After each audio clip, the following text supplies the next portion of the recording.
industrial northern Korea, agitators infiltrated to spread communism. Setelah Jepang menyerah pada Perang Dunia II pada tahun 1945, semenanjung Korea yang telah berada di bawah pendudukan Jepang selama 35 tahun dibebaskan. Namun, semenanjung tersebut kemudian dibagi menjadi dua zona pendudukan oleh sekutu. Meskipun Jepang tidak secara langsung terlibat, transisi pasca pendudukan mempengaruhi banyak aspek sosial, politik, dan ekonomi negara tersebut. Perbedaan ideologi antara Korea Utara yang komunis dan Korea Selatan yang kapitalis menyebabkan Perang Korea 1950-1953 dan pembentukan dua negara terpisah dengan penduduk dari blok timur dan barat masing-masing. Amerika Serikat menguasai bagian selatan sementara Uni Soviet menguasai bagian utara dengan garis demarkasi di paralel 38. Pembagian ini dimaksudkan sebagai solusi sementara hingga Korea dapat membentuk pemerintahan yang bersatu. Meskipun berasal dari sejarah yang sama, kedua Korea telah berkembang menjadi negara yang realitas sosial, politik, dan ekonomi yang sangat berbeda.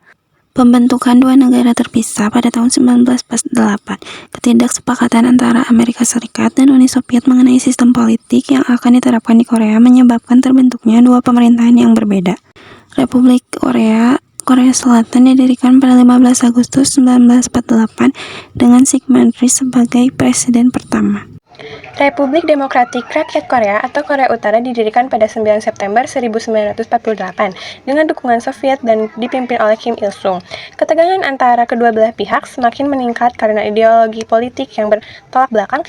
Pada tanggal 25 Juni 1950, pasukan Korea Utara yang dipersenjatai oleh Uni Soviet melancarkan invasi besar-besaran ke Korea Selatan dengan menyeberangi paralel 38. Garis paralel ke-38 menjadi titik pecahnya Perang Korea pada tahun 1950 sampai dengan 1953 dan masih menjadi bagian penting dalam zona demilitarisasi atau bisa disingkat dengan DMZ yang memisahkan kedua Korea hingga hari ini. Invasi ini bertujuan untuk menyatukan kembali Korea di bawah pemerintahan komunis Korea Utara. Pasukan Korea Selatan yang kurang siap tidak mampu menahan serangan tersebut dan Seoul jatuh dalam waktu 3 hari. Peristiwa ini memicu keterlibatan PBB yang dipimpin oleh Amerika Serikat untuk membantu Korea Selatan. Sementara China dan Uni Soviet mendukung Korea Utara. Gencatan senjata pada tahun 1953. Setelah pertempuran yang sangat brutal selama 3 tahun, Perang Korea berakhir dengan gencatan senjata Panmunjom pada 27 Juli 1953. Namun, tidak ada perjanjian damai yang pernah ditandatangani. Sehingga secara teknis kedua Korea masih dalam keadaan perang hingga saat ini. Hal ini disebabkan karena perbedaan ideologi.